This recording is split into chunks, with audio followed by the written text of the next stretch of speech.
But I'll start off by introducing you. Right, okay.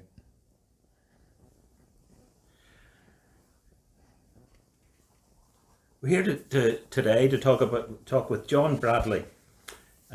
John Bradley is going to talk largely about his grandfather, also called John Bradley, and his father, Henry Bradley, who came from Gallon. John, thanks very much indeed for talking to us with this interview, Time for Change with Fermanagh and Omagh District Council. Tell us a little bit about your grandfather and your father. John Bradley, he was a farmer in Gallon, Lower Newton Stewart, outside Omagh in County Tyrone. The farm was approximately 30 acres, but 10 of those acres were very rough or bogland. John married Mary Ann Morris of Lignabraid, about 6 miles from Gallon. On the farm they grew potatoes, oats, flax, hay and vegetables in the house garden. They probably had a horse which did much of the farm work.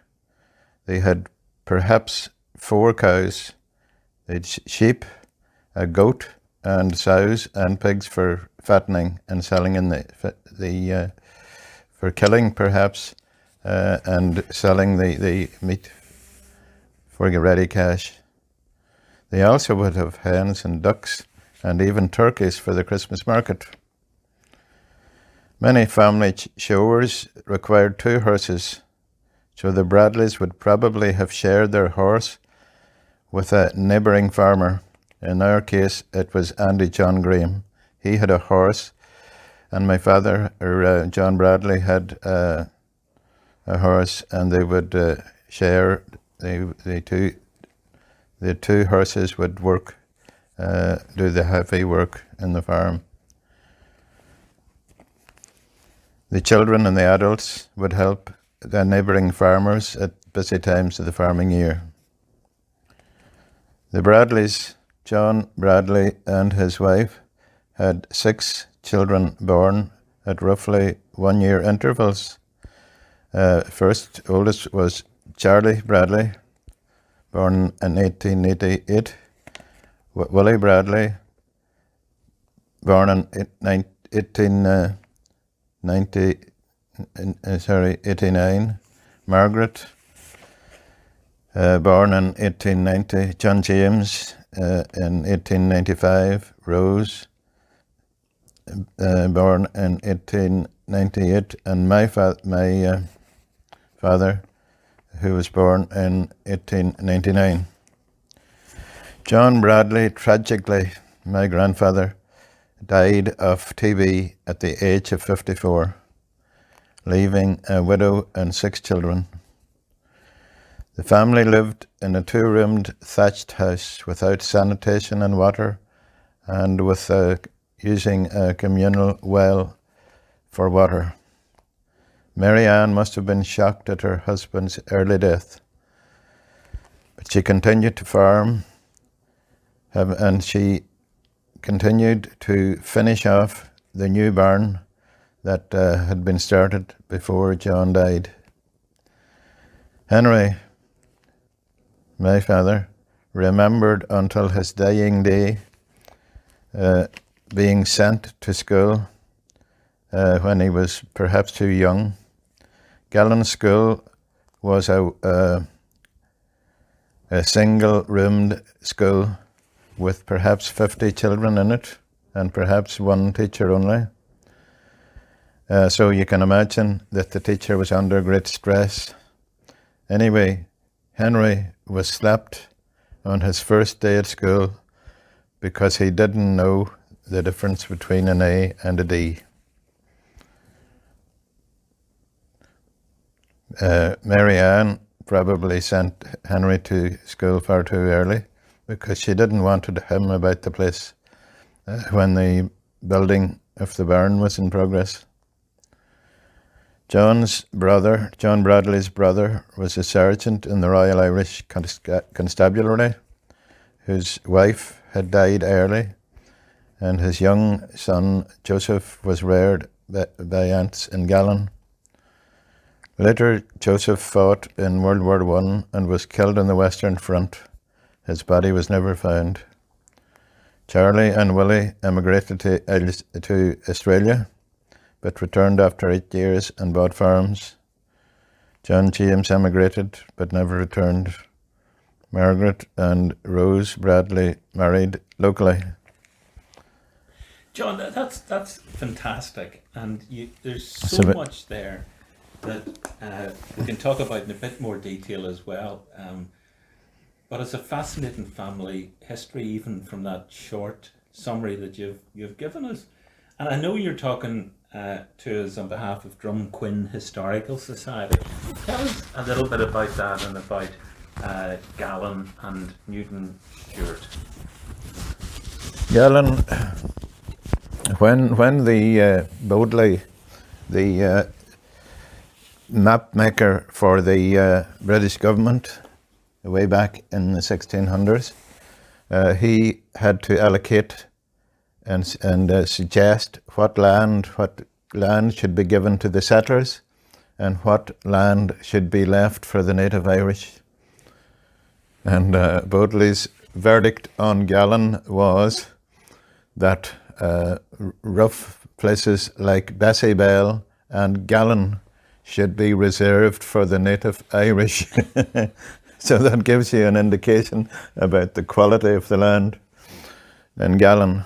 But the local people did their best.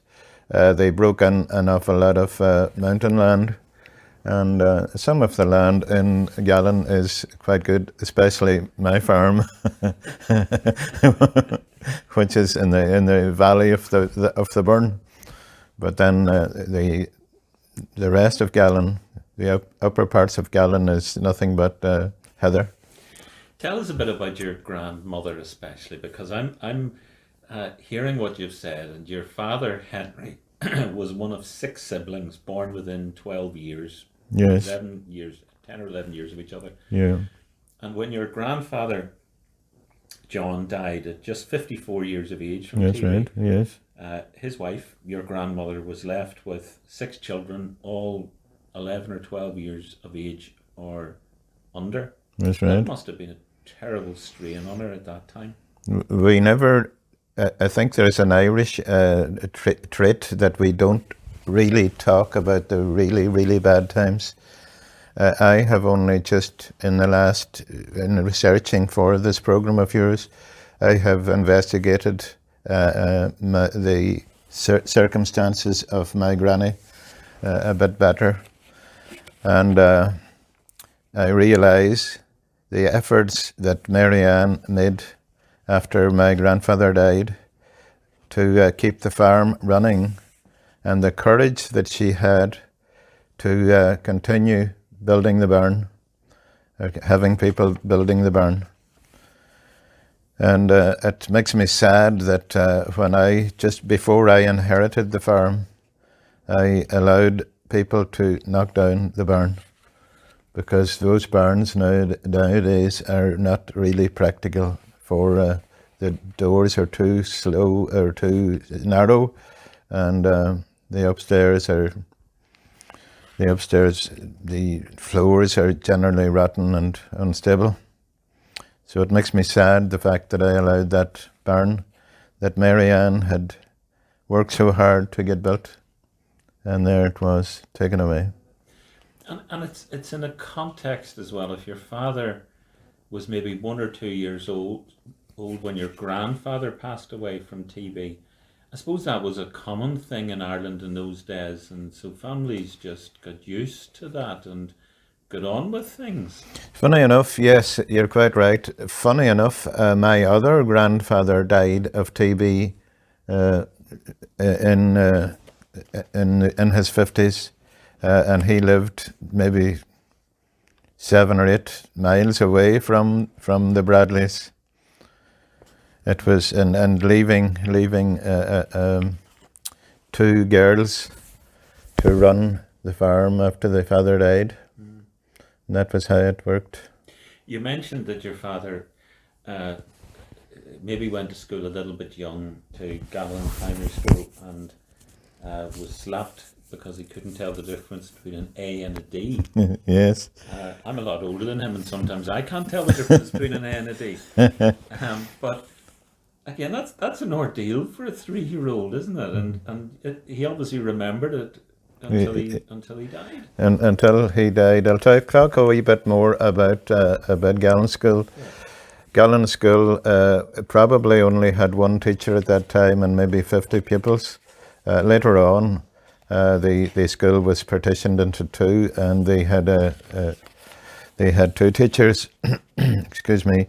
I ended up as the last principal of Gallon School. I went to Gallon School myself. I got a very good education from Master Doherty there. I realised that when I went to school in the Christian Brothers in Omagh, and I realised that the width of my education was far, far wider than that of the town children in Omagh. So then, let's see now, Mary Ann, she lived till maybe into her 80s. I remember her taking me on her shoulders and walking me along the road. She was perhaps seen as a tyrant. I think people were. She did what Mary Ann wanted. And you went on to teach in and be principal of Gallon School, the same school that your father and presumably your aunts and uncles went to. Indeed, yes. Now the Gallon School by this stage was totally and absolutely inappropriate. While I was teaching there, the inspector did a general inspection in the school, and they give me a good account of my and the other teacher, Mary Bradley. But they commented on the backward conditions that we were working under, without water, without electricity. We used to have to bring up a tilly lamp when the 11 plus was on, so that the children could be sure to see the paper. And there was dry toilets, of course, and the boys, the older boys, they used to fight among themselves for the privilege of flushing out the dry toilets on a Friday. And because I used to let them have the whole Friday afternoon off for doing that unpleasant job. they just loved it. And then we also then had to have a bucket of water sitting in each room, which somebody had carried from a local well. And I must say that the children did well enough under my principalship too. I'm not going to go into detail, but they don't forget that. But you had to close the school. I had to close the school, and the locals wanted me to fight to keep the school open. But the schools in the Newton Stewart area, the Catholic schools in that area, were going to be amalgamated in a bigger school in the town. And I was aware, and everybody was aware of the out-of-date conditions in the school, and I did not oppose it at all. I was sure, under the contract with the Department of Education, I was sure to get a job, and I was sure to keep on my principal's salary, even though I was no longer principal, so I didn't complain. But later on then, I worked then in Newton Stewart, in the school in Newton Stewart for 3 or 4 years, and then I got married, and married to a Donegal woman, and decided to move to Derry. And I ended up as principal of Rosemount Primary School in Derry. John, let's go back a few years from that. Because I mean, that's a fascinating part of your family history, and the Gallon School obviously is very strong in your memory through your grandfather, grandmother, father, and other siblings that they would have, and your own involvement as well. It's fascinating. But let's go back to your grandfather's brother, who was a. Tell us about your grandfather's brother. What was his name, and a little bit about his background? Well, he was. I would have to check on his name now on his first name, and we can come back to that. But he must have been a clever man and well educated to get into the police at that time. I deliberately mentioned him because the RIC was well respected in Ireland at that time before the troubles before the independence struggle took a hold. Now he was posted first to Mahrafelt, where he married a local girl there, and she had a child, and then she died, and James was a child. Then she died, and he was posted to somewhere in the south, and there was no point in taking the son down there. So he was brought up with aunts, and in a situation like that, I suspect that a young fella he will always be missing the genuine family that he doesn't have anymore.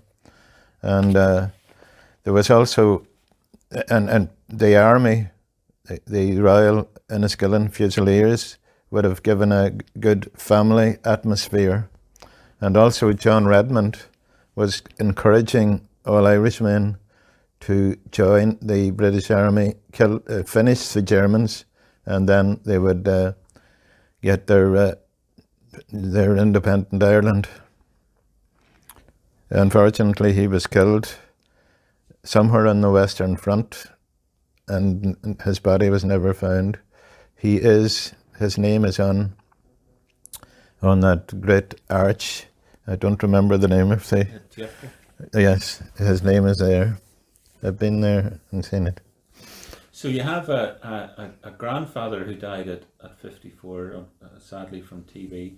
His brother then in the RIC during the 1910s and through that very tumultuous period. And he had a nephew, is it James or Joseph? Joseph, sorry, yes, Joseph. I have got documents pertaining to these people.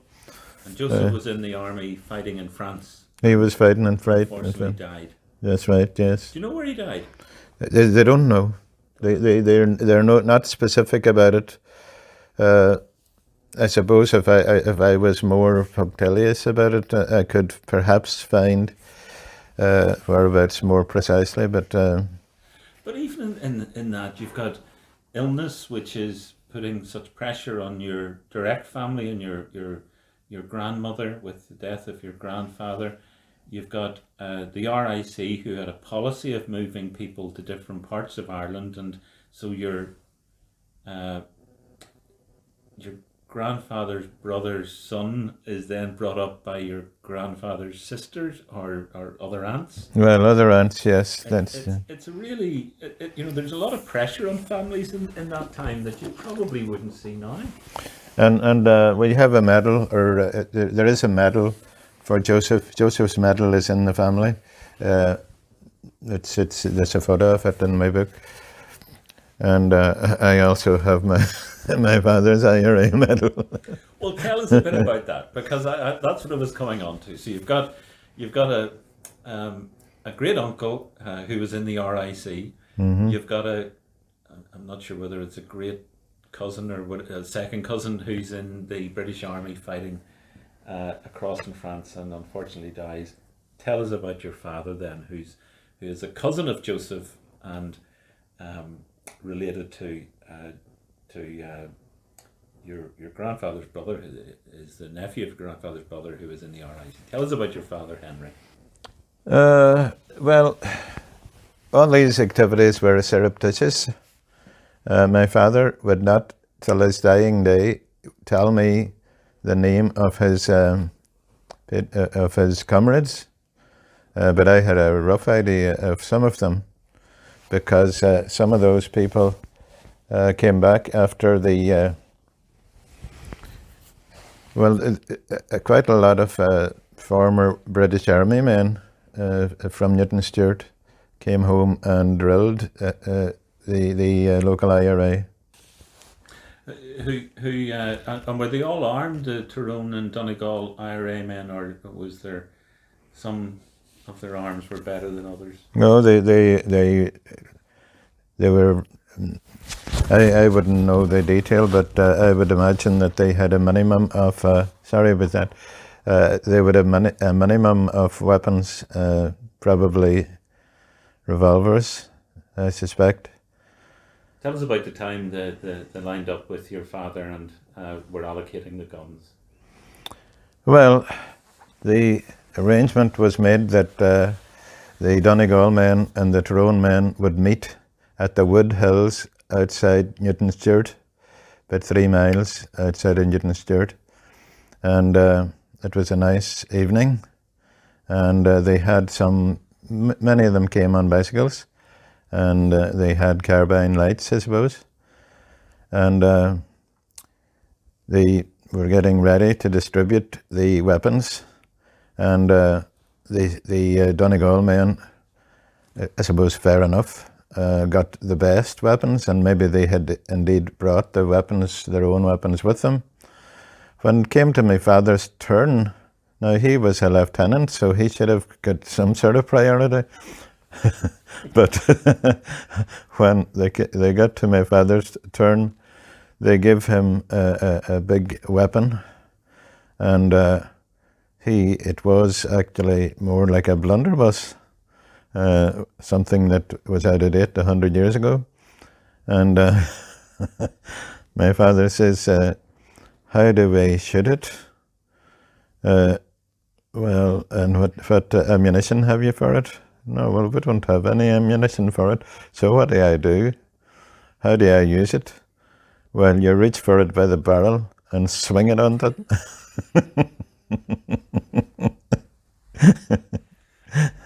So that was how he was expected to operate. Oh, yes, yes. Well, they had met at the Wood Hills, and they had met up with the Donegal men. And the weapons were distributed as I described, my father getting a blunderbuss. And they had made the local men had done their preparations well, because they had poisoned the guard dogs, and they had brought up several bottles of whiskey, and got the night watchmen drunk, massively drunk. And there was no bother or no worries from that department. So they found they had carbine lights on their bikes, which give some light. And they saw a big shed, and they had a wrench that they were able to wrench off the lock. And at the back of the shed, they saw row upon row of guns. On this, they thought, this is magic. This is going to arm a whole battalion. So they all got ready. It took maybe 6 guns each with them, and tied them to their bikes and so on. But it was they were maybe 3 or 4 miles away from Barnescourt, when somebody says, "Look, hold on a minute. These guns seem very light." And so they lifted one of the guns on its own, and they realized that they weren't made of metal. They were made of timber. They were the weapons that the B specials had used would use every day for their drill in the grounds of Barnescourt Castle. So they had to just throw them away and go back home. Right? It's a fascinating period, because, as you said, you have RIC and people fighting in the army in the First World War coming back, and many of them joining the IRA for the War of Independence, and others then opposing them who were ex-RIC and maybe in the north joining the RUC and the B Specials. And it's all mixed up together in parts of Ireland and what was then Northern Ireland, with the border suddenly existing. Yes, yes. I mean, and people had to make a living too. There was patriotism and there was enthusiasm, and at the same time you had to make a living. But you and at one time, John Redmond, the leader of the Nationalists, was advocating that young Irishmen should join the British Army, kill off the Germans, and use then their skills that they'd established while in the British Army to make a good case for a free Ireland. But as we all know, it didn't work out very well. Tell us about Andy John, your neighbour at that time. Well, you see, I never knew what Andy John was up to at that time. He was probably in the B Specials. I don't know, or maybe he wasn't as active, at that time. I just don't know, but I know that in later life he was in the B Specials. And I don't know, did they take Johnny into the B Specials or not, but all our Protestant friends around there were all in the B Specials.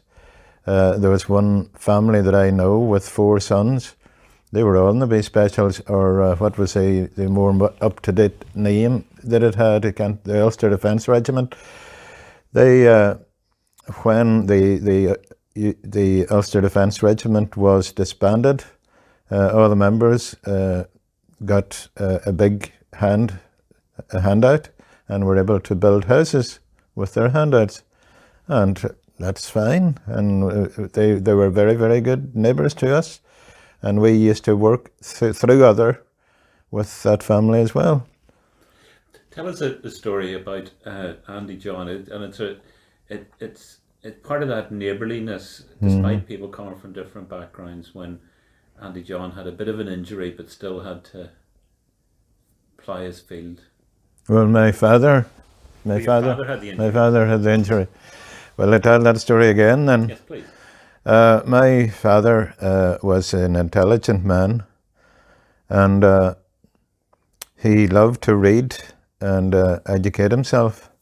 The one thing that he wasn't really as so keen on was farming. And at that time, you milked your cows and you cooled the milk in a creamery can, and you stored it there till in water until you had maybe 2 or 3 creamery cans, and you would go to the town and you'd get into the queue at the creamery, and you would maybe be waiting an hour before you would get through for your milk to be tested and for you to get the receipt for it.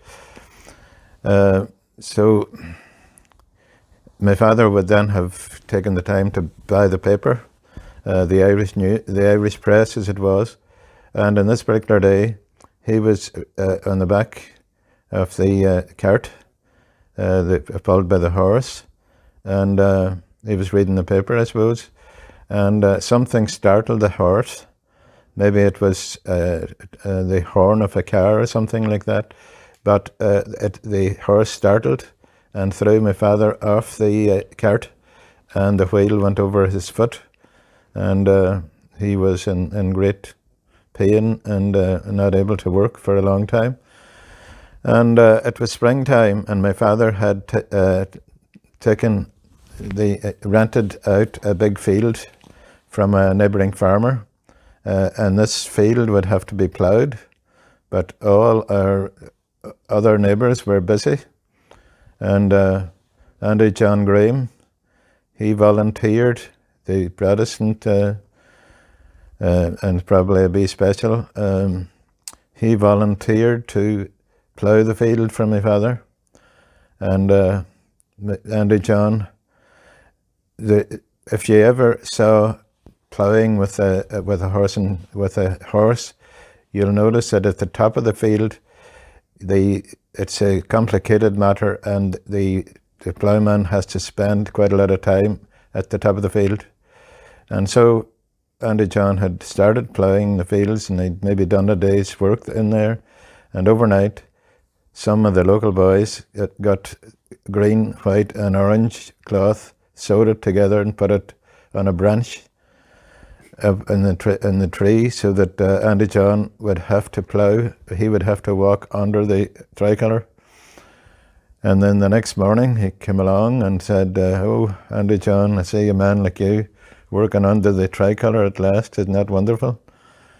Andy John said to them, "I didn't see any tricolour. All I saw was a neighbour's field to be ploughed. And that's what I'm doing here. And I don't have time to be looking up at stuff like that."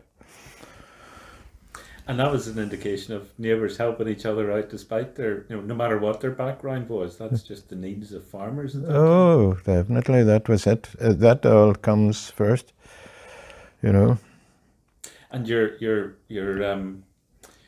Andy John and your father were friends, and I suppose the families were friends as well. Oh, they were indeed. The Andy John's daughters, two of them became nurses, and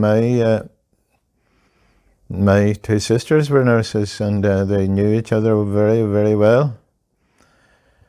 And Mrs. Graham was a wonderful person. She would never let me away without giving me a piece of bread.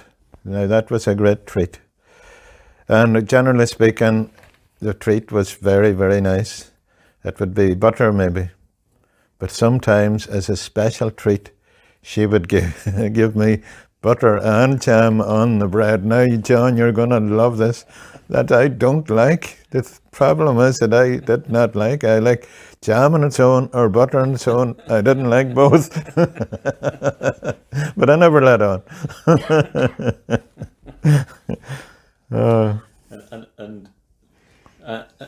And I wonder if how true this is across all the families in all the areas at that time. Andy John would have looked at his son and your sisters and thought there could have been a match there.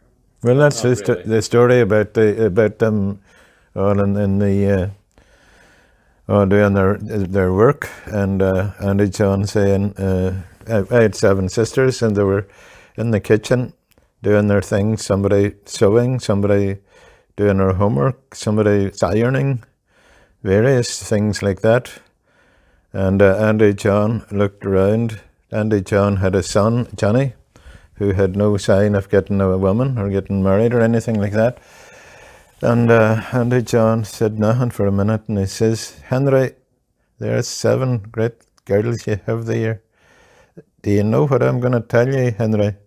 Any one of them girls would do our Johnny rightly. It's a pity they're all the wrong sort." The other thing about do you see parades of bands, how it can cause killing and fighting in Belfast and places like that. In Newton Stewart, like most towns in Northern Ireland, you have got the Hibernian band and you have got the Orange band. Now I would be out in the fields, and there was 2 roads that come up. Our farm lay between 2 roads, the Gallen Road and the Strahill Road. And the Hibernians, they would practice on the Gallen Road. They had an accordion band. It was all right. But you see, coming around about the 12th of July, they would be practicing on the Stralaterdalian Road. And from the Stralaterdalian Lodge that had this band, do you see from the distance, you couldn't hear the Hibernian band hardly at all. But do you see those, the Stralaterdalian Orange band? By Jove, they were lovely. I can remember being out in the fields working, And I remember they struck up the Green Glens of Antrim. I says, anybody that can play it like that, how could anybody dislike a band like that? And I still remember that, you know. Well, let's move from bands and more recent bands, which you're talking about there, and then we go back years to some of your memories with the bands and Andy John, back to that period again. Let's go back to a slightly different take on that period, because your great uncles Charles and Willie Bradley emigrated. Yes. And that's a theme of that time, isn't it? The turn of the century and into the 1910s and so on. What happened to them? They went to Australia, and they worked there for 6 years. And Willie read in the paper of a scheme where you could buy cheap land in Western Australia. Oh, it was. I don't want to quote the amount, but it was incredibly cheap to buy the land in Western Australia. In fact, my daughter is married to the grandson of one of these men who bought their land at that time. So Willie wanted to stay in Australia and go to buy this land, but Charlie insisted that he was going home, and I couldn't go home on my own. So they both came home, and they both came home, and Charlie and Willie, they both had money about them, and they were determined to buy land. They put in bids for land, but there was no Catholic farms for sale at that time. And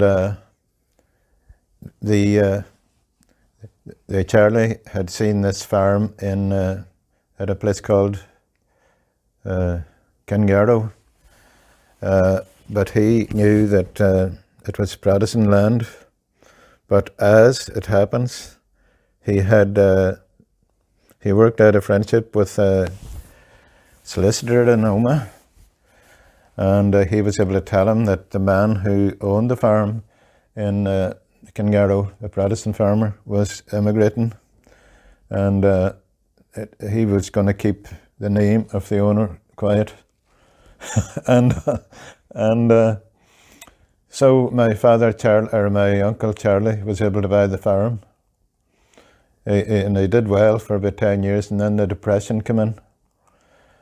And he was so desperate, everybody was so desperate, that my uncle wanted to sell a field to a neighbouring Protestant farmer, but the neighbouring farmer hadn't any money either. So they still held on to the farm. The other, Willie, he did much the same. He was able to buy a house or a farm. In fact, actually, there was a farm near our home place, but there was none of the unionist farmers in this area had the money to buy the farm. What did they do? They split the farm in two, and they between two Protestants, had two unionists that could scrape up the money. Still happens. It still happens, yes. And of course, your father's other older brother, John James, emigrated, but he didn't come back. He never came back.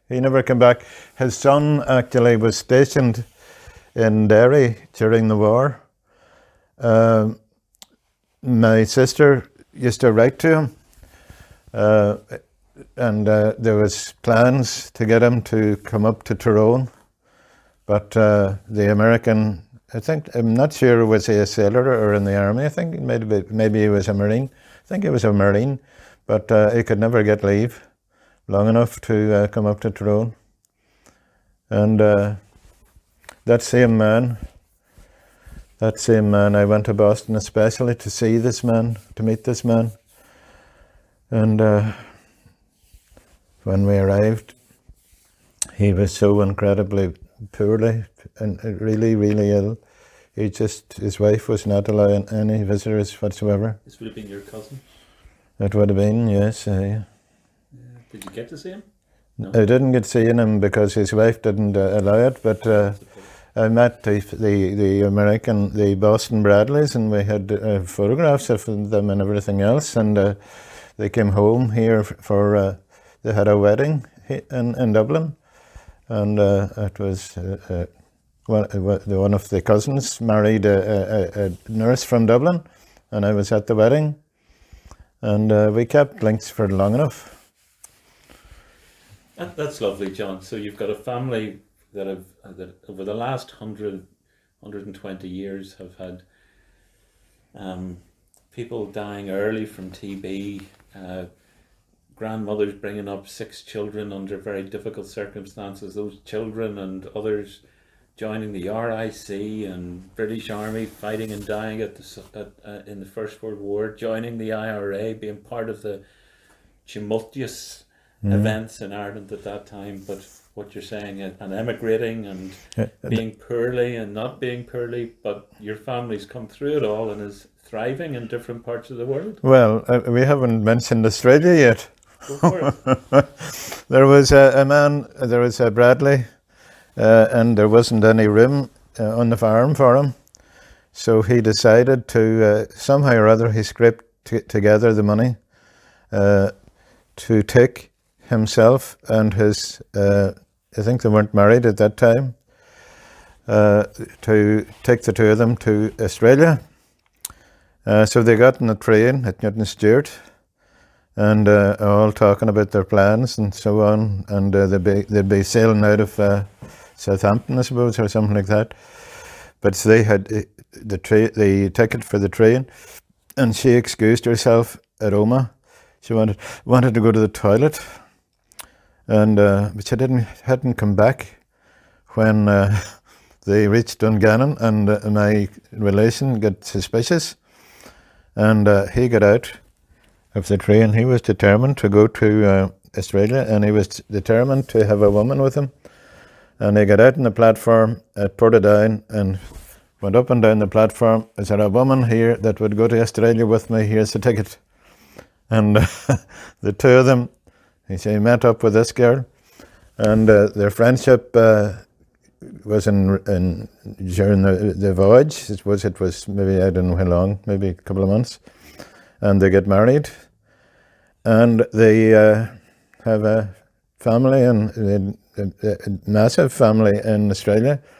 I went over and had a wonderful time with them, and further down the line, then the son of this Bradley family, he married a Protestant, and she died.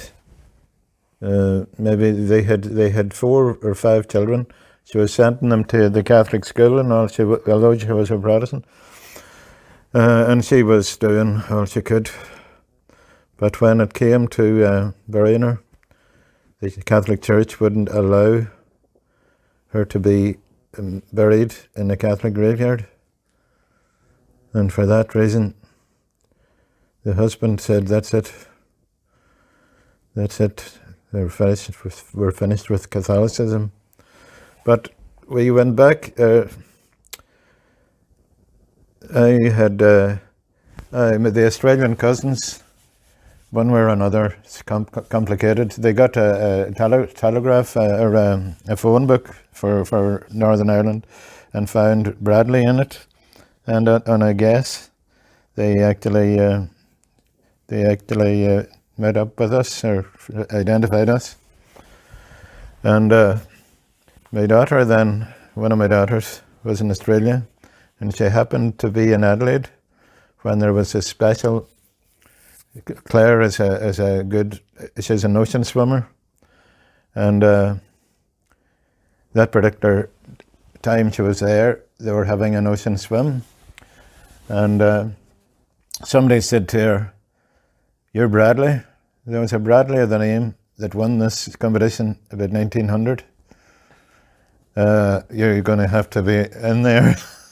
you're going to have to race it. You're going to have to be in that race. And she got in, fair play to her. And she didn't win because she wasn't well practiced in ocean swimming. But she didn't give it up. And herself and my other daughter are representing Ireland in the triathlon. But anyway, I went to Australia myself and then met up with all these people and had big reunions, and we had I'd learned an awful lot about them. It was a pleasure, the whole thing, and quite a lot of them came over here. And all of that in Australia because one of your relatives and his then girlfriend, I suppose, were heading off. The girlfriend has obviously had cold feet and ducked out without telling him, and he found the matriarch of that family for the next generations on a platform in Portadown. That is one version. The other version from the Australians was that they met on the boat, right, which maybe is a more likely one. But I like the one at Portadown Station. yes, indeed. That was. They're wonderful people now. Very good. John, that is fantastic. Is there any other stories you want to tell us about? Obviously, especially with the period 1912 to... 1912. Let's see now. If I could think of anything. We covered an awful lot of territory there. It's fantastic. This man, well, this would be this period, and it's perhaps unworthy. John James, who went to eventually emigrated to America. Is your great uncle John James? Yes, indeed. He didn't like farming, and he liked to have a drink, and the mother would be sending him out. There's a field of corn to be cut down below the road there, and he'd set off with go through a whole process of sharpening up the size and everything else like that in the street so that everybody would hear that he's going to cut the corn. What he would do would be, he would cut enough corn for space for him to lie down and have a sleep. And that, when they would be coming down with lunch for him at dinner time, he'd still be sleeping there, having done nothing apart from cutting the bit of corn. And this is John James, the brother who was born in 1895 and one of those 6 children that your grandmother was bringing up on her own. Yes, that's right. Eventually he went to America. It was no big loss to the family. Some of those brothers didn't want to be farmers. Exactly. And knowing that only one was going to inherit it, Well, that's true as well. Yeah. John, thank you very much indeed. That is fantastic. I really appreciate your time and giving up your stories. The family are tired listening to them, so it's a nice novelty for somebody that